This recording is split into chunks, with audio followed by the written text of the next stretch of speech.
Bingo sa saya, plus sa panalo. Gaming is for 21 years old and above only. Game responsibly. Keep it fun. Ladies and gentlemen, the new face of your favorite resto bar in Dagupan City. The original party place in town. The Music Warehouse Club, Dagupan City. No need to go to Manila's top bars like Silo and BSK Club. Dagupan has it all. Fully air-conditioned with free entrance, free parking, and restrooms for all. Doors open at 7 p.m. Do well, live well, and dress really well. Find us at Paris Street, Barangay Pogo, Chico. Contact us at 075-522-2617. Reserve your tables now. Ako po si Lilibet Caballero Loro at tagalagtang Talisay City, Cebu. Noong 2015, meron akong diabetic. Fourth stage daw ng diabetic, kailangan mag-dialysis. Yung lifestyle ko, hindi ako makatulog kasi meron akong hinahabol na trabaho eh. Kasi meron akong 10 barangays na dinadala. Kasi bookkeeper ako. Doon lang, hindi ako makatulog. Siging overtime. Palaging naka-overtime. Nung naka-open ako sa radio, nakakabalita ako na merong ikarma daw destroy diabetic. Sachet ng tea, ininom ko. Yung una, yung sugar ko is 168. Tapos, second, 145 na lang. Nababa din talaga. 2 linggo pa. Kasi 2 beses ako mag-dialysis Monday at saka Huwebes. Tapos, makahinga ako ng sakto. Tapos, yung katulog ko talaga okay din. Hindi ako makalakad ng matulin. Dito lang ako sa bahay. Yung barangay ko, puntahan ko ng kaisa ng 2 beses, isang semana. Nung nakapeng ako ng ikarma, makalakad akong matulin. Tapos hindi na ako mahilo sa pagsakay, pag-commute ng jeepney. Okay na. Nung una, inalayan ako ng husband ko. Okay lang ikarmati. Kasi makabawas naman tayo sa ating mga kinain After taking dialysis, magkuhan ng dugo sa sugar. Nababa yun talaga. Salamat po sa ikarma kasi kung wala pang ikarma, wala akong ma-take Palagi akong dialysis. Mahalagang paalala, ang Ikarma Narati at capsules ay hindi gamot at hindi dapat gamiting panggamot sa anumang uri ng sakit. Papalakas ng papalakas, palinaw ng palinaw, mga balita at impormasyong naiintindihan dahil malinaw mong nalaman. Tutok lang sa DWIZ mula umaga hanggang gabi. Updated on air and online. DWIZ, nagbabalita ng tama, naglilingkod ng tama. DWIZ. Huwag papayag na wala kang alam sa balita. Maiiwan ka niyan. Huwag kang papayag na hindi mo alam ang latest. Out of place ka niyan. Programang hatid ang tamang balita at tamang impormasyon. Hindi lang sa Maynila, kundi sa buong bayan. Ronda Pilipinas. Pinakabago at pinaka-updated na mga pangyayari. Ihahatid live. Ronda Pilipinas. Kasama ang gigising sa inaantok mong dugo, si Dennis Antenor Jr. Ronda Pilipinas. Makinig sa buong Pilipinas sa DWIZ Manila hanggang saan mang sulong nationwide sa lahat ng DWIZ local stations sa buong bayan. Watch din ng live sa Aliw 23 at sa Facebook at YouTube ng DWIZ Ronda Pilipinas, Monday to Friday, 10 a.m. Matalinong pagtalakay sa mga usaping pambayan. Hihimayin ang bawat detalye para mailabas ang katotohanan. Kasama ang walang pinapanigan kundi ang tama. Orly Navarro. Orly sa IZ. Orly sa IZ. Orly in the morning.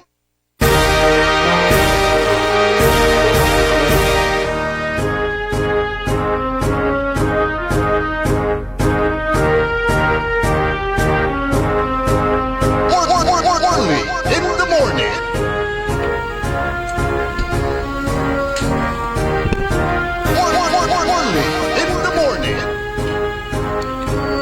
Magandang umaga po sa inyong lahat. Good morning, good morning, good morning. Naimbag nga bigat, naimbag nga agsapa, kada kayo amin na po nga dumdumag ito nga programa tayo sapay kuma. At da kayo iti nasyaat nga kasasaad, taptang aldaw iti Sabado, Pizza City, Tibulan ti Hunyo, tawen 2025.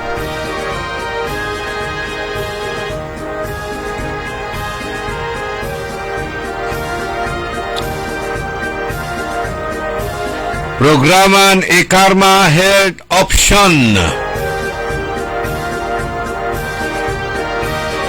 Kaiba tayo si Dr. Glenn Soriano na iKarma. Ya mangipaliwawa na saratay lilik naan tiran na sakit ya gabayon ikonsulta si katunya. Siya po ay magbibigay ng mga medical advice sa inyong mga katanungan kung ano po ang inyong mga sakit na nararamdaman.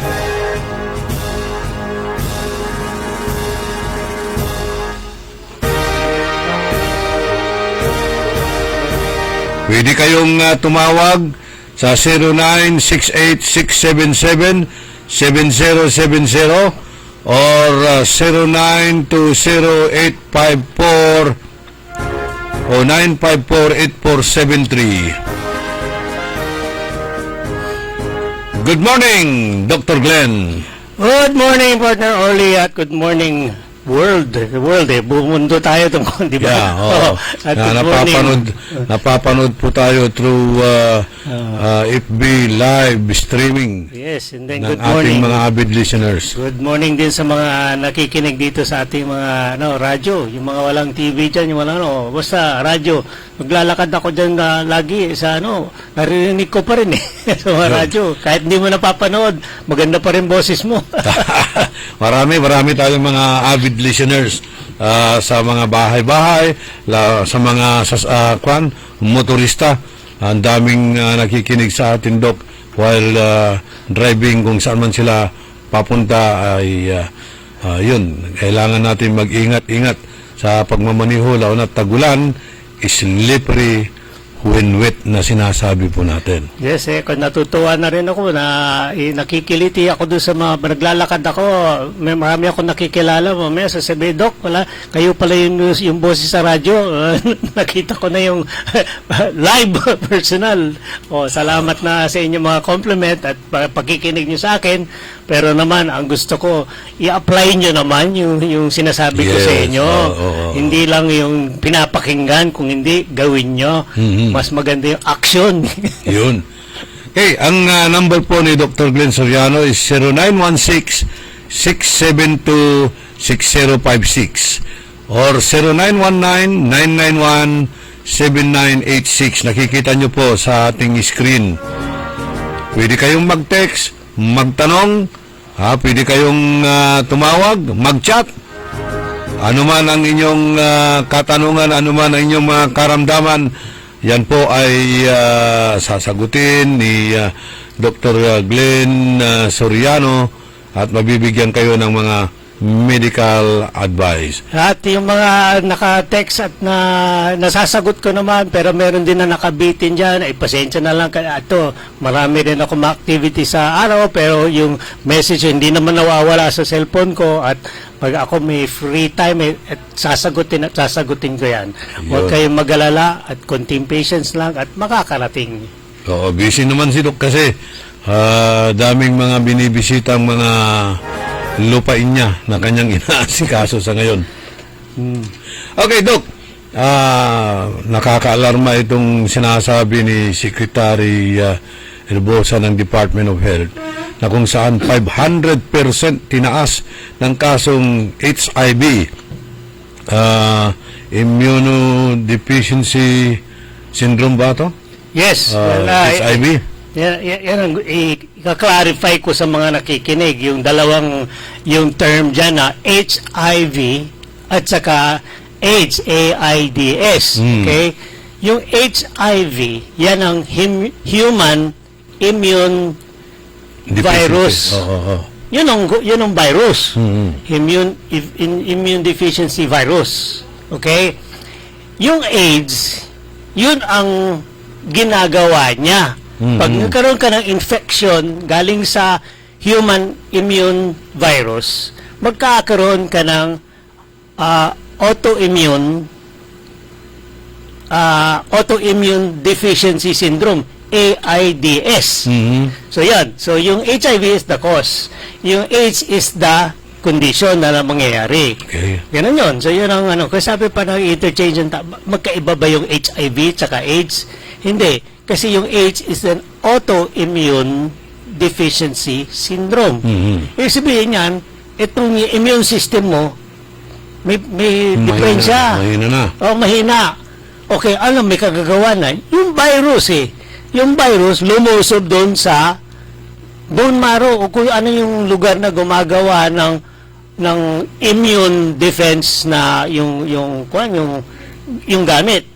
Ang affected talaga doon, yung sinasabi ng T3, T4 cells.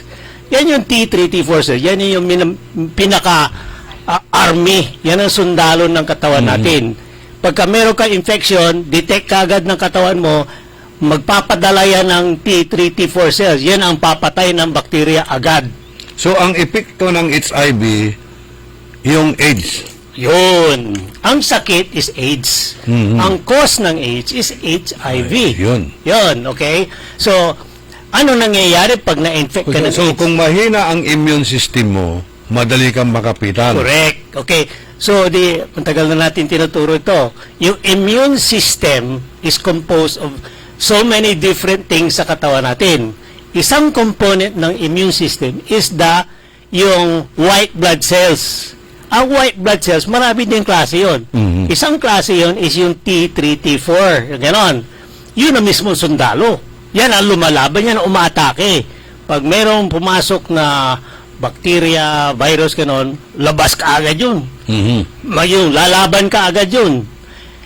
Kung ang yung human deficiency virus, umatake na kaagad doon sa bone marrow, kung saan ginagawa yung cell na yun, wala ka ng panlaban. Umpisa pa lang, ni-raid na yung kuta ng mga sundalo. Pinatay na sila lahat. So, Paano makalaban? itong HIV na ito ay isang klase ng Virus. or infection na umaatake sa immune system natin. Correct. Ayun. Yun. Kaya pagka nagkaroon ka ng HIV at mahina na nga ang iyong immune system, magkakaroon ka ng acquired immunodeficiency syndrome. Yun. Yan. Yan yung AIDS, acquired Ito immune deficiency yung syndrome. most advanced stage ng sakit. Correct. Ganon. Okay? So kung nagkaroon ka ng ng AIDS, yan yung acquired immune deficiency syndrome, ano yun? Di siyempre natural, kung wala kang panlaban sa katawan mo, lalabas lahat ng sakit mo. Simpleng sakit lang, simpleng sipon lang, simpleng lalago yan kasi walang laban ng katawan eh. So grabe yun, konting sipon lang, konting pneumonia lang, konting yan, magiging grabe yun. So ito, kakalat ito sa mga body fluid natin. Correct, yan. Kasama na po ang dugo dyan. Yan, correct. Pupunta na tayo doon sa Paano yung mga bata kung sakali ang mother mayroon siyang HIV, siyempre magpapadidi ng kanyang anak. May breast fluid dyan. Correct. Breast milk. Correct. So yung bata Yes. makakain niya o ma-absorb niya. Oo. Yan. So imagine niyo, ako history ko lang ito doon sa Amerika ko. Ako pediatrician, naka-destino ako doon sa Neonatal Intensive Care Unit, NICU. Yun. Nung nag-umpisa ako doon sa unit na yun, 18 bed, 18 yung mga kama ng mga premature baby doon eh. Okay. Puro ko na yung mga konting complication lang ng mga baby. Merong isa doon baby na HIV. HIV baby. Isa lang. Okay? Saan niya nakuha? Sa mother niya? Malamang sa mother. Hindi pwede rin kasi yung mga HIV baby, iba-ibang kaso niyan eh. Pwedeng sa drug user, pwedeng innocent mother na transfusion ng dugo, mga ganon. ang kwento is yung first year ko, 4 years ako doon sa sa fellowship na yon. After 4 years nung graduate na ako, lumabas na ako. Halos puno na yung unit ng puro HIV na baby. 4 years lang yun. Ganon. Ano ba yan? Contamination or ano? Yun. So karamihan yan is, well, yan dito sa Pilipinas, yan ang magiging sagot ng bakit mabilis ang akyat ng mga cases ng HIV ng itong disease nito. Kasi ang mode of transmission from person to person is through contaminated body fluid. Okay? Contaminated body fluid can be yung passed on by close intimate contact. Isa yun. Ano yung close intimate contact? Intercourse. Sex. Okay? So, yun yan. So, may exchange ng body fluids yun. Eh, kung yung grabe nyo, may exchange pa nga ng blood eh, di ba? Okay. So, kung yung mga innocent patients na wala namang intimate contact eh. Pero yan pala, itong pasyenteng ito, na-transfuse ng blood. Yun. Yung blood na yun contaminated. So, kaya nga medyo mahigpit ang yung blood donation ngayon. Ini-screen yan for yung HIV virus. Ganon. So, kung halimbawa... So, kung sakali yung pasyente nangangailangan ng dugo, sinalinan siya ng dugo, yung pinagkunan mo ng dugo, meron na palang HIV meron na yun. pala yun. Okay? So, nahawa. Oh, sige. So, ang dami natin yung mga kaso niyan eh. Sabi mo, itong pasyente, hindi naman ako nasalinan ng dugo eh. Paano ako nagkaroon ng AIDS? Oh, infected instrumentation. Okay. Kaya kami, membro din ako ng mga sirens. New York Blood Center. Kami nagkumukuha ng blood donation, gano'n. Ni-screen namin ng mga donor. Isang tanong din sa amin sa mga donor, tinitingnan namin. Oh, may tattoo ka. Tattoo. O yung gumagawa ng tattoo, gumagawa ng karayom, na yung karayom na yun nagdadala ng HIV virus. Sa may mga taong may HIV, tinatuhan, tapos may nagpatato, hindi pinalitan yung karayom. So, kung meron kang tattoo o may history ka nang nagpatato ka, hindi ka dapat mag-donate ng blood. Oh, kasi miski sabihin mo, mahigpit yung screening ng dugo kasi pag pumasa ka sa medical history, interview kita, wala, puro negative. Wala ka namang chance na magkaroon ng HIV. Pero nakalusot nga yung isang virus dun sa dugo mo na i-donate mo.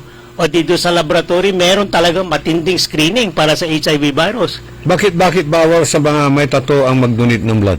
Yun nga, infected needles. Used infected needles. So yung karayom na ginagamit sa pang-tattoo, may mayroong possible infection. Dalawa yung dinadala ng infected needles ng tattoo artist. Isa is yung hepatitis. Yung pangalawa is HIV. So yon yung bloodborne yung viruses in infected instruments used. Okay, isa pa yan. Ito yung drug users. Okay? So yung drug users, ang ginagamit nilang karayom pang-inject sa kanila, di ba syringe Eh yung syringe, isa lang ang ginagamit. Yun. Minsan pinapahiram dun sa partner na drug user. O kaya yung mga drug users, rampant din ang AIDS. Di ba? O so yan, i-explain ko lahat ng so ang multiplication ng HIV nandun sa yung mga intimate sex, bisexual, drug users, at saka blood donation. Ayun. So, mahirap ng pigilan eh. So, eto nga, ang nito, this is a task for the public health sector na dapat talaga i-locate, i-segregate itong yung cases ng HIV. Pero pag sa kissing, turid kissing, hindi ka mahawa dyan. Hindi, body fluid eh. Saliva. Laway mo. So, yung French kissing, turid kissing, may exchange ng body fluid. Laway lang eh. Eh kung may kagatan pa nga dun, exchange ng blood. Yan ang explanation ng HIV. Eh yung HIV, yun ang madaling kumalat yun. So, pagka ang lumalabas kasi sa report ng Department of Health ay itong mga karamihan na tinamaan ay lalaki. Sila ay nakikipag-sex sa kapwa lalaki. Yes. Well, not only. Yung parang sa akin, hindi naman fair 'yon. Hina-highlight lang. Okay. Kasi yung mga nag-highlight, galit din sila sa yung homosexual, yung yung partnership. Ganon. So, mas madugo ang homosexual yung contact. Kasi iba ang daan madugo di ba? Hindi katulad na normal yung bisexual ganon, pareho ang daan, ganda lubrication, walang dugo. Ganon 'yon. So yung homosexual iba ang daan. Okay. Medyo mas bloody. Ganon 'yon. Kasi yung place ng yung infection is bloody. And then yung entrance point is a very bloody area. So mabilis ang ang transmission. Ayun. So, ito, magkakaroon ka kaagad ng tinatawag na acquired immunodeficiency syndrome. AIDS. Galing sa human immunovirus. Yes. Yun. Ayun. So yan, clear sa lahat. Kasi maraming yung tanong-tanong nako-confuse ang tao. Kung sino ito, ano ito, bakit dalawang term na yan, anong infection na yan, paano nangyayari yan, paano ang control yan. Okay, so yan. So, the AIDS syndrome is a viral syndrome. Okay? A virus is self-limiting. Diba? Hindi, matagal ko na Mamamatay din yun. Mamamatay yung virus. Unless makakahanap na naman ibang paglilipatan. Yun. Okay? So, ngayon, yung virus niyan, self-limiting yan, pero medyo matibay-tibay itong AIDS virus, matagal sa mabuhay sa loob ng katawan ng tao. Ngayon, kung yung tao immune compromised na, may sakit na, may diabetes na, may hypertension na, may kidney defection na, ay wala, mamamatay siya bago mawala yung virus. Okay. Ito bang HIV tulad din ng tuberculosis na magkakaroon ng contamination? Kung sa mga gamit, mga utensils? Well, yung tuberculosis virus can be spread through same body fluids. Pero mas frequent na mode of transmission is droplet from yung respiratory fluids. Yung ganon, yung breathing, ganon, coughing, ganon. Kasi doon na pupunta yun Pero mas matindi itong HIV, yung virus ng HIV, mas marami yan sa mga blood fluids, kalat sa katawan yan Yung tuberculosis bacillus, medyo mas malaki yun, mas mahirap ilipat kaysa itong HIV. So, madali ka makontaminate sa taong mayroong HIV pamamagitan ng exchange body fluid. Body fluid. Okay. So, linawin. Exchange of body fluid. Laway, luha, yung sexual fluids, pwede. So, paano makakatulong ang ikarma dito? Well, ito, ang ikarma is an immune system booster. Okay. So, huwag niyo asahan na magkaroon kayo ng HIV ngayon, inom kayo ng ikarma, bukas, tapos na. Walang ganganan. There is no such herbal supplement that will cure ganitong infection. You have to be taking this for a minimum of 3 months bago mag-umpisa ang laban dito sa mga immune deficiency syndrome. Kasi i-build up mo yung army mo ng laban. I-build up mo yun. It takes time to build up yung immune system mo. Hindi instant yan. Kung very aggressive itong virus nito, baka mananalo yung virus over yung immune system mo. Ganun yun. So, paano po, ano po ang causes at symptoms nitong HIV? Well, siyempre, the signs and symptoms will come from kung ano nangyari sa body. Sinabi natin kanina, pag na-attack yung HIV virus, in-attack yung immune system mahina, hindi magpo-produce ng protective antibodies, di opportunistic ngayon na infection. So, ano yung mga infection?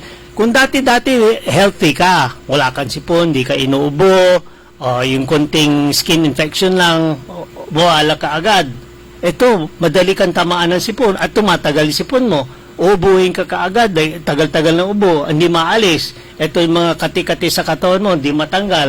Tapos may mga pantal-pantal ka dyan sa dyan sa mga balat mo. Ay, hindi na tawag nila. Yung external sign is yung infection by yung isang virus na nagkukos ng ang tawag na Kaposi syndrome. Parang cancer din yun. Ayun. So, yan yung external signs na meron kang HIV. Kung meron kang para bang pantal sa katawan mo, yung pasa na ay pa-check mo kaagad kung lagi kang nilalagnat. Manghihina ka rin dito, di ba? Ihina ka talaga. Kasi, yun, yung parang nawawala yung energy mo, mataas ang stress mo, marami kang okay, on top of the situation na alam mo na yung lifestyle mo, pangit eh. Paano karoon ka na ng ganong infection? Kasi yung lifestyle mo, pangit na eh. Iba na yung ginagawa mo. So, yung labas ka sa mga tradition na ginagawa ng tao. Ito, yung homosexual relationship. Sabi ko, unnatural yon. Kung unnatural, di expect mo yung outcome ng unnatural na yung lifestyle mo, unnatural din ang results. Okay.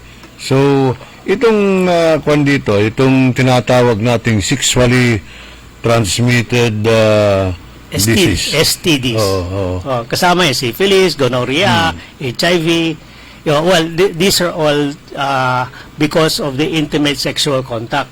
Exchange din ng body fluids. Ganun yan. Itong tinatawag natin na gonorrhea at syphilis, parehas lang yan. These are sexually transmitted diseases caused by two different organisms. Gonorrhea is a gonococcal organism, bacteria yan. Okay. Syphilis is another, yung spirochete ang tawag doon, parang malilit na, parang kiti-kiti na din. So, yung mga gonorrhea at saka syphilis. Yung gonorrhea sa Tagalog, ito ba yung tulo? Tulo, Okay. kasi may nana eh. Nana. Yung purulent infection yan eh. Yung syphilis, meron din yan, pero mas grabe pag pinabaya mo syphilis, umaakit pa nga ng utak yan eh. Yan eh.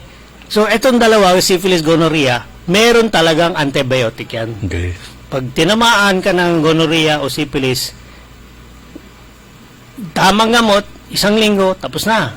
Ang problema naman, sexually transmitted eh. Ang problema na sexually transmitted, ikaw nagamot ka na. Paano yung partner mo? Yun. Nagamot ka na, pero ginamit mo uli, binalikan ka na naman. Hindi lang yan. Kung nakakuha ka doon, siyempre, nakuha mo sa iba. Pupunta ka kay misis mo. Yun. May lilipat na naman. Kung multiple partner. Yun. Multiple infection. Yun ang kaya lumalago itong mga sexually transmitted disease. Actually, sa lalaki, isa lang siguro ang mabibiktima niya. Pero si babae, marami dahil nga yung sa trabaho niya. Yung mga sex workers eh. Oo. Di ba? Oo. So, yung sex workers, meron silang regular inspection ng mga public health personnel. Bibisita talaga sila doon sa mga ganon. Tapos lab test sila. Kung merong positive ka sa ganitong infection, isususpend ka dyan sa trabaho mo. Kasi public health. Pero wala na, hindi na nangyayari yun sa ngayon eh. Kasi iba na ang prostitution is underground na. Na mo lang sa through text, through cellphone, pwede na kayo magtawagan, pwede na kayo mag-contact. So, sa akin, yung pakiusap din sa mga sex workers na underground, medyo kailangan meron kayong consideration sa na male population. Magpa-test kayo kung meron kayo, tapos magpagamot o kaya, eto, sinasabi natin, yung protected sex ganun. Gumamit na kayo ng condom kung pwede. Kasi, yan lang, simple lang yan eh. May protection. Laging sinasabi naman sa public yan, protection. Sinasabi nga natin, sinasabi nga ng Pag-asa, magkaputi kayo kung tagulan eh. Kailangan natin talaga magkaputi. Ito ba, curable ba ito, Doc? Itong HIV na ito? Yes. Paano pang gamutan dito? Well, yan, kasabi ko, a viral infection is self-limiting. Okay, ang problema lang pag una kang mamatay kaysa dun sa lifespan ng virus. Okay? So, paano kung pahabain mo yung victim, ikaw infected, paano pahabain ang buhay mo na meron ka infection? Tibayin mo yung immune system mo. Ayun. Ganon. Okay. So, on the other side naman, yung virus, paano mo pabibilisin ang kamatayan ng virus? Okay? So, meron mga gamot dyan na available na antiviral. Yung antiviral, nakakapagpaiksi ng buhay ng virus. Hindi niya naman talagang pinapatay yung buhay na virus. Pero ang ginagawa ng antiviral, dinidisrupt ang multiplication process ng virus. Oh, kasi ang virus is direct duplication yan eh. Nagdo-duplicate siya. Hindi sexual ang reproduction na eh. Ito, DNA reproduction. Maghahati lang yan yung isang virus, magiging dalawa na siya. O ngayon, ang ginagawa ng antiviral, dinidisrupt yan yung materialis na para siya gumawa ng identical twin niya. Kung madisrupt yan, hindi na siya dadami. So yan ang antivirus. So kung yung virus sa buhay niya is 7 days, kung bibigyan mo ng antiviral, Okay. baka maging 3 days na lang. Ganun niya. O mawala ka agad. Matitigil yung reproduction ng virus. Yun ang antiviral. Ganun yan. O ang problema, bakit hindi na lang tayo gumamit ng maraming antiviral? Kasi mahal eh. Ayun. Lahat ng mga HIV walang pera. Ganon, di ba? So, dadagdagan mo na antiviral. Dadagdagan mo na ng 1,000,000. Ganon yun. Maraming biktima ng mga HIV na namatay, mayroon ding nabuhay. Yung sikat nga na basketball player, di ba? Nagkaroon ng HIV. Yung sikat na singer at saka sikat na artista namatay dahil sa AIDS. Mayroon pa yung piniture na kwan. Balik na naman tayo doon sa sinasabi ko lagi. Yung opinion ko sa laman, yung cause of death. Okay? HIV. Ganon. Yung COVID-19. Cause of death. Sasabihin mo, HIV, nakakamatay. O nga, pero hindi naman yan ang immediate cause of death. Yun. Ang HIV, pag matagal na sa'yo, sisirain yung mga major organs, yung vital organs mo. Sisirain yung puso mo, sisirain yung lungs Kidney. mo, sisirain yung kidney mo. Okay. Immediate cause of death mo is another complication. Yun. Secondary lang yung... Secondary lang yung HIV. Doon nagsimula na nagkaroon ng tinatawag natin complication. Tingnan mo lahat ng pasyente may HIV. Tingnan mo, buhay pa nga sila, pero 10 taon na yung HIV nila. Ganon. Bakit meron pa? Meron pa silang virus na nandun pero sira na yung puso nila, sira na yung kidney nila, sira na yung lungs nila. Mamamatay sila sa kung anong affected na organ. Yun. Yung mga internal organs natin. Correct. Doon ka mamamatay. Hindi doon sa HIV o sa AIDS. So ngayon, marami nang lumalabas na protocol para HIV. Gumagaling naman. Eto, ginawa natin ito. Proven ito Itong Captain Virgilio Icarma, nung na-invento niya itong Icarma, binahay niya ang AIDS patients. Okay. Doon sa farm niya, pinatira niya doon ng almost more than 1 year.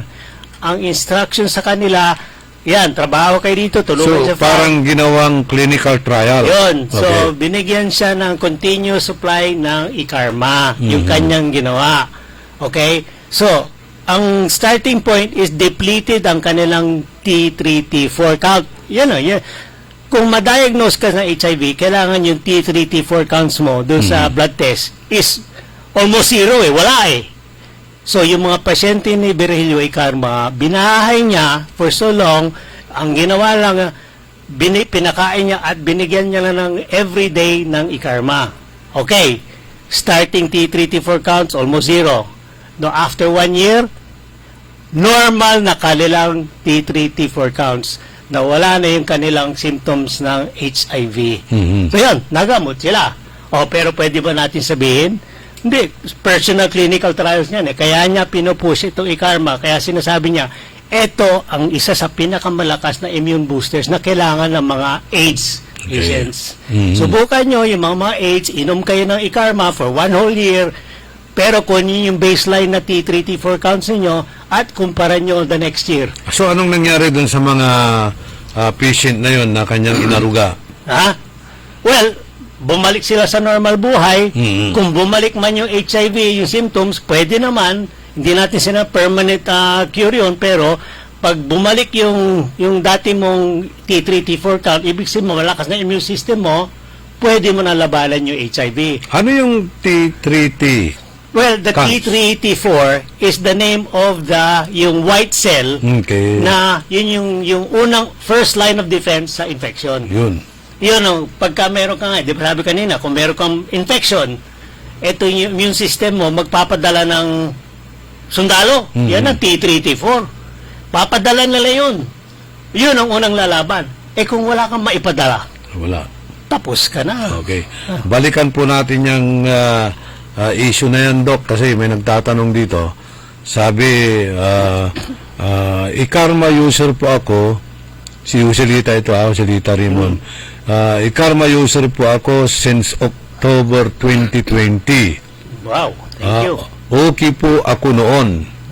Pero ngayon, sabi niya, Doc, 4 na buwan nang kumikirot at sumasakit ang tuhod at binti ko at saka pa ako.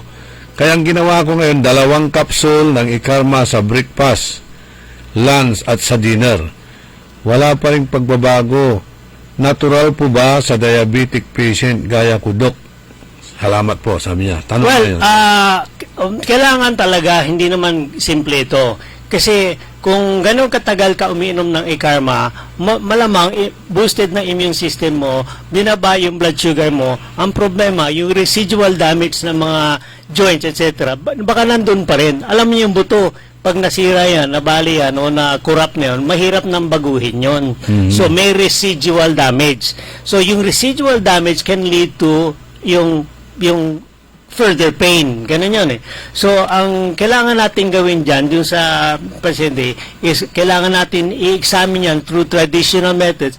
X-ray natin, ECT natin, MRI natin, para makita kung ano yung cause ng pain. Okay. Kasi kung sabihin natin, tayo pasyente, hindi natin alam, kayo 70 years old o 90 years old pa, tapos ganyan nararamdaman nyo. Na bata pa ito, mga siguro, mga 55 to 60 na ito. Edi siyempre, may consideration din tayo dyan. Yung bone deformities, may gout, mga ganon. Siguro, ito nga, sinasabi rin niya, obserbasyon niya, dahil nga sa diabetic siya, baka yun ang epekto. Well, yung mga bone pain, muscle pain, na indirectly, hindi ako agree dyan. Ang diabetes should not have anything directly to do with yung ganong klaseng pain. It's more of a residual situation na nangyari during yung height ng infection ng diabetes. Yun lang. Yan ang masabi ko. So, bago ko So, ibang sakit yung diabetes, iba naman sakit itong posible. nararamdaman niya. Oo, Okay. posible. Kahit na cured yung wala na tayong problema sa blood sugar niya, yung residual damage, baka merong adjustment na dapat o meron pang ibang lumabas na ibang problema, kailangan natin malaman. Pero itong ikarma, di ba nakakagamot din ng arthritis at saka gout to? Ang ginagawa ng ikarma is anti-inflammatory. Very potent anti-inflammatory yun. Ganon. So, yung inflammation yan, di lagi natin sinasabi, ang ikarma parang natural steroid yan. Natural, parang igagawa ng body natin yon. So, nakokontrol continuously ang inflammation. Kung meron ka man inflammation, minimal lang. Tapos, gagamutin naman ng ikarma yan.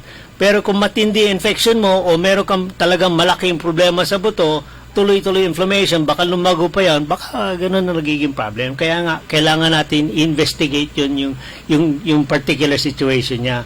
Pero sa akin, kung yan yung pain na yan, mag-trial lang tayo ng mga traditional. Kung masakit, kailangan natin malaman kung muscle or bone, yung mga gamot ng katulad ng ibuprofen, yung mga Alaxan, subukan natin mga 1 to 3 days. Kung mawala yung pain, musculoskeletal na yun. Ibig sabihin yan, may problema ang muscle o kaya yung bone. Okay. Pero ang alam ko dito, kapag ka-diabetic ka, magkakaroon ka ng mga ganyan na side effect eh. Well, yung anong tawag natin? Yung carpal tunnel, ano tawag doon? Carpal tunnel syndrome dito sa Oo, kamay yun. oo, yung sa kamay, Naipit. oo, Hindi, oo. kasi ang kuno yung matagal na compromised blood supply dahil maliit na yung ugat, hindi yun. nakakarating yung dugo, nutrition, kaya yung development ng bone area, nagkaroon ng inflammation, pasisikip, ganun, yun ang nangyari dyan. Okay, so, yung mababang tulong ng nagagawa ng ICARMA, anti-inflammation, kailangan tulungan ng yung other na more powerful na yung mga steroid para tuloy. So, yan ang magiging investigation natin sa mga ganyan sakit. Kung hindi kaya ng mga supplements katulad na ICARMA, itry nga natin itong gamot nito ba makatulong. Kung successful tayo na wala yung symptom, ayun, yun ang nangyari dyan. Eh, ganun ang mga doktor puro mga diagnostic lang Minsan, mas mahal ng diagnostic yung doktor na alam niya may pera ka, hindi, pa-MRI muna natin yan. Pero okay lang naman siya doon sa diabetes niya parang nakatulong yung ICARMA. Tama. Maganda nga yung maintenance. Mm. Okay? Magandang effect yan. Kung sabihin natin, 4-5 years, naka-glucose control siya, ay marami siyang naiwasan na complication. Ngayon, merong residual. Yung residual ba yun? Totoong residual yan? O bagong development? Okay. Yan malaking question yan kasi kung, halimbawa, matagal siya naka-ICARMA, 4 years na control, maganda naman, bigla siya na aksidente, panibago na naman to. Kailangan itaas yung dose na nga. Yung sinasabi niya, tinaas naman yung dose. Kahit na 3 times a day, pwede niya subukan na ICARMA kung nakakatulong. Pwede naman din trial. Yan yung mga conservative na remedyo. Bago ka pumunta doon sa mamahalin na mga diagnostic na procedure, subukan muna natin ng common sense. Ganun yan. Okay. Pain reliever muna, yung lifestyle changes o adjustments, bago ka mag-result doon sa konsultasyon na mahal, yung diagnostic procedure na mahal, baka simple lang yan. Ngayon, karamihan lang yan, lifestyle change and dietary improvement. Ganun lang yun. Yun. Ang sarap kumain kasi. Totoo yan. Sarap kumain. Ito, Yung sinasabi nga nila mas madali yung mag-enjoy ka kaysa yung magtiis ka. Yun. Talagang mahirap mag-control. Yun ang problema natin, yung pagkukontrol kadalasan. Ayun ang problema. Balik tayo doon sa immunodeficiency syndrome, Doc. AIDS. Meron yung mga sakit na yung sarili niyang immune system, kinakain niya yung immune system din niya. Yan ang autoimmune. Self-immune. Hindi naman siya AIDS. Prime example natin. Si Chris Aquino. Yun, autoimmune yan. Yung, anong tawag nito? Ano ba yung isa? Yung may butterfly lesion, yung skin na ganun din siya Ibig sabihin yan, yung immune system mo, siya rin ang kumakain sa sarili mong immune. yan, yung traitor. No. Traitor yung immune system mo. Actually, si General Arturo Enrile, yun din ang autoimmune. Autoimmune hanggang sa Tama. yun, lakas-lakas yun dahil Armed Forces Chief of the Philippines yun Kasi ang autoimmune, ang umpisa nun is nagkaroon ng infection. Parang yung red blood cells sa white blood cells nag-aaway ata, parang ganun. ABO incompatibility ang tawag doon. Ibig sabihin yung may trigger episode, may event na trigger. Dati-dati, yung 10 years ago, sabihin natin, nagkaroon siya ng infection, tapos na-stimulate ang immune system. Ang sinabi sa immune system, galing sa sariling katawan nito, sabi doon sa immune system na dictator, ito, kalaban natin.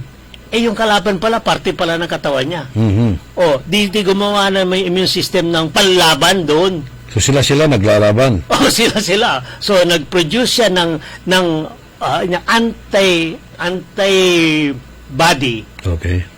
against the host. Yun ang autoimmune.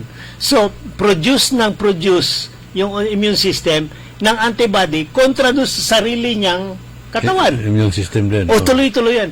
Kung hanggang sa ma-reverse o ma-stop mo yun, tuloy-tuloy na uubusin ng katawan mo. Ganon yun So, bakit ganun ang nangyari? Parang... So, ano ginagawa doon? Binibigyan ng mga steroid, yung bone marrow transplant, para lang ang tawag sa computer, i-reset, reformat, para baguhin mo yung isip ng computer, para baguhin mo yung isip ng bone marrow, para baguhin mo yung lumalabas. Yun ang dapat gawin dun sa autoimmune. I-replace mo yung dating alam ng immune system mo. Kasi mali eh. Mali ang training eh. So, bakit ganun naman ang epekto nun? Di ba? Makita natin kung sura ni Chris ngayon. Iba eh. Doon Kaya sa ano niya. Dapat yung mga computer genius natin i-involve dyan sa mga yung reset ng immune system, reformat eh. So paano natin mai-reformat ang ating immune system? So yeah, i-change natin. One try is yung bone marrow transplant, another is stem cell therapy, another is yung immune suppression. Ganun. So yung cancer, immune suppression yun. Ibig sabihin yan, yung anti-cancer chemotherapy, pinapatay mo ang bone marrow. O di, kung patay mo yung bone marrow, anong ginagawa ng bone marrow? Bone marrow gumagawa ng red cells, white cells, platelets. Doon ang factory ng dugo mo. Okay. Kung patayin mo yung bone marrow, ay di magiging anemic ka, wala ka ng white cell, bagsak lahat yun. So pwede ka mamatay. Pero yun, pati cancer cell, pinapatay ng chemotherapy para lang mag-reset. Hindi na siya gagawa ng cancer cell. Kung buhay na naman yung bone marrow, bago na siya, bagong isip. So ginagamot mo ito isa, dinadamage naman yung isa. Correct, yun. Yan ang double blade. Kailangan mong patayin lahat ng re-reset mo yung system para hindi mag-reproduce yung mali. So paano yung mga diabetic? Hindi yung mga diabetic, parang nangangayat ka, tumatawa ka. Result nga ng yan yung blood sugar elevated, yung persistent long-term blood sugar elevation damaging major organs at saka yung mga blood vessels. Yan. Long-term yan eh. Yung parang chemical damage ang tawag doon. Ganon. Etong autoimmune, yung system damage na yun. Ganon. Nasira yung computer. So itong mga diabetes na ito, bakit nangangayat sila, Dok? Bakit yung iba naman ang taba-taba nila? Well, ano bang kailangan dito? Kailangan ba mataba ka o kailangan payat ka? These stages yan eh. Initial na yung pre-diabetic at saka initial stages ng diabetes, pataba yan eh. Ganon. Kasi storage eh. Blood sugar storage. Pero pag later stages, bigla lang gagamitin lahat yung taba na wala na yung source ng sugar kung hindi yung taba, yung protein. Kaya biglang papayat. Ganun yan eh. Storage condition yan ng diabetes. So ano ba? Kailangan bang payat ka o kailangan mataba ka? Well, kailangan ng tama-tama. Relative yan eh. Pero mas advisable ma-maintain ng yung idea body weight.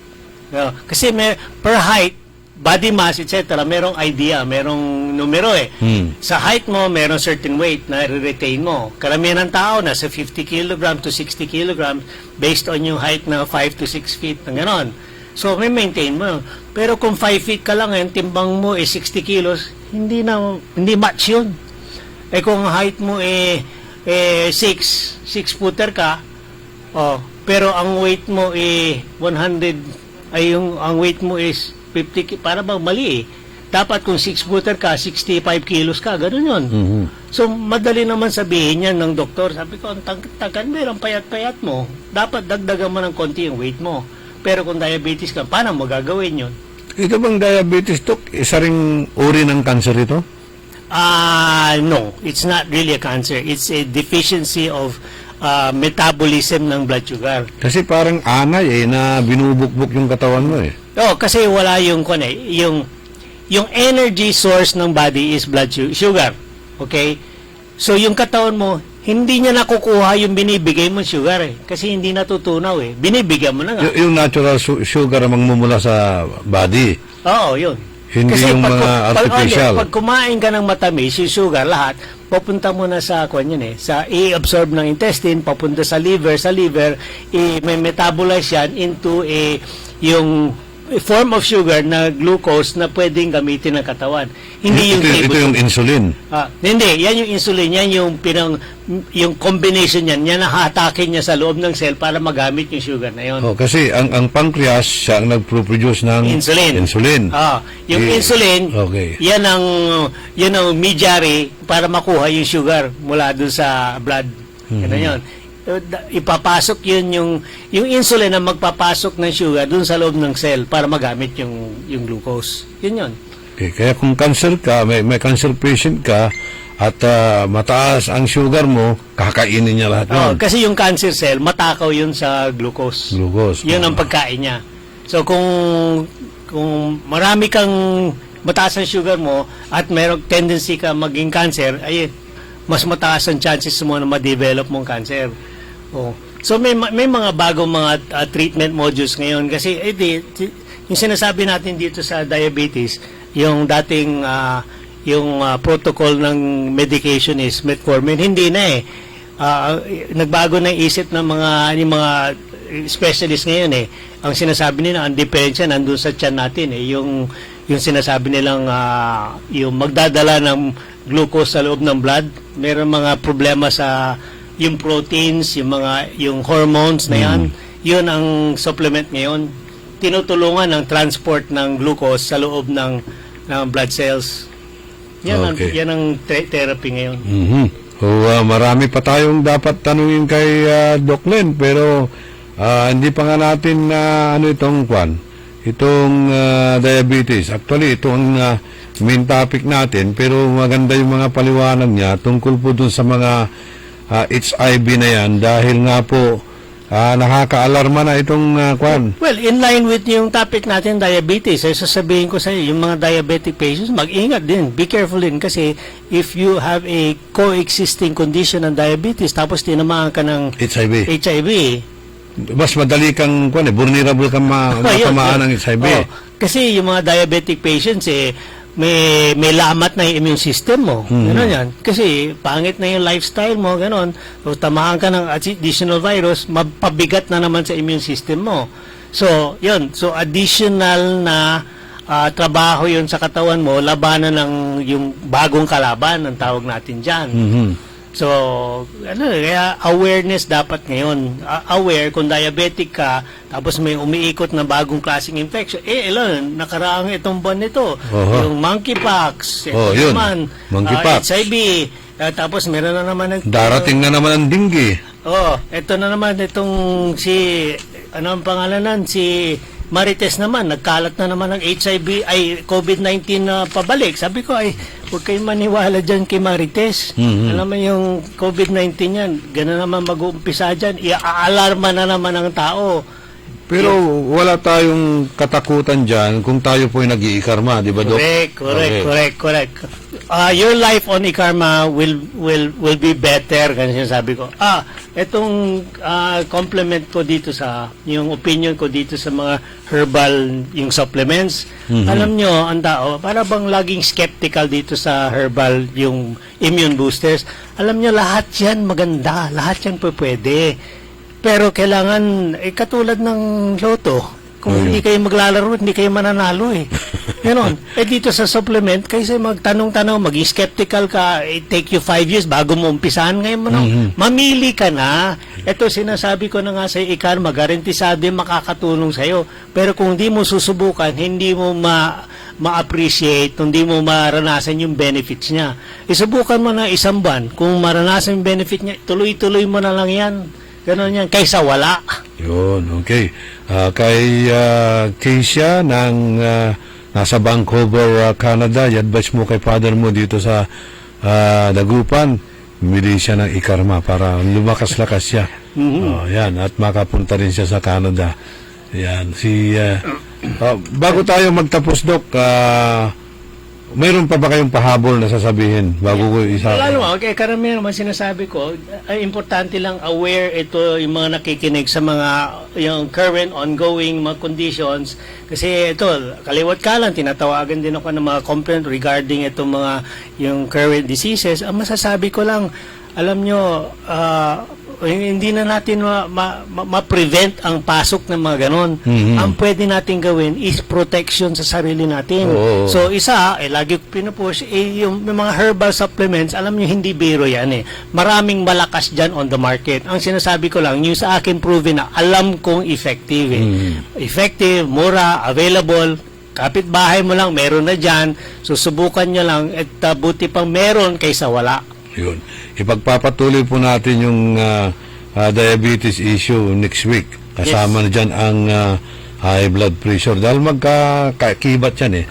Pero meron po tayong ngayon, public service. Ngayong araw po magkakaroon ng coastal clean-up sa Bunuan Blue Beach, sa Bunuan Tondaligan. Ito po ay joint project ng SM saka GCI, Bangus. Lilinisan po nila yung ating Tondaligan, yan. So maganda po yan dahil para pag malinis ang environment, masarap Walang dengue, din. walang leptospirosis, yan. walang HIV, walang monkeypox. Kapag malinis yan, malayo tayo sa sakit. Mayroon ding ngayon mangyayaring UP Palaris Confraternity Organization ng Pangasinenses na nag-aaral sa University of the Philippines ay magkakaroon po ngayon ng University of the Philippines College Admission Test o APCAT tutorial dyan po sa Mangaldan National High School. Tapos na kahapon sa siyudad ng Ordanita ngayong araw, June 7. Kaya pwede na kayong parehistro. Parehistro kayo, visit lang yung Facebook page ng UPPC APCAT Tutorials. Tinutulungan po yung mga taga-Pangasinan si Doc, itong mga UP Palaris na i-prepare ang mga Pangasinense for senior high school to mga high school student for their college entrance and scholarship examination. So magandang project din po ito. Ay, importante talaga itong mga college admission test. Ako, isang opinion ko lang is, importante yan kasi hindi naman lahat ng high school graduates na kailangan talaga mag-college. Ako, sabi ko, nakarating na ako sa pinakamataas na profesyon. Pero sabi ko, nandito na ako sa farming. Kung ma-convince ko lang itong mga kabataan, college is good. Pero it's not the most important thing para maging successful ka. Kailangan masipag ka lang, ganon. Yung sipag at syaga, sinasabi nila, kung sa farming na lang, kulang-kulang na tayo kung meron kayong business na farming. Actually, ina-advise yan ng CHED or DepEd na kung sakali kuha kayo ng sa agriculture course. Yeah, well, mas mabilis kasi ang yung tinatawag na ng yung return of investment. Kasi kung college ka, magpo 4 years ka ng college. After 4 years ng college, papasok ka ng trabaho, sabi ko, baka another 5 years bago ka kumita. Kung dito sa track ng agriculture, baka 2 years pa lang, tapos ka, pwede ka may-apply yung pinag-aralan mo, gumawa ka ng farm, may income ka na agad the following year. Okay. O i-reproduce mo na yung farming mo. Baka pagdating mo ng 5 years from graduation mo, mayaman ka na. Ito nga how ironic yung mga farmers doon sa rice terraces, ayaw nila na mamana ng kanilang mga anak yung hirap nila as farmer.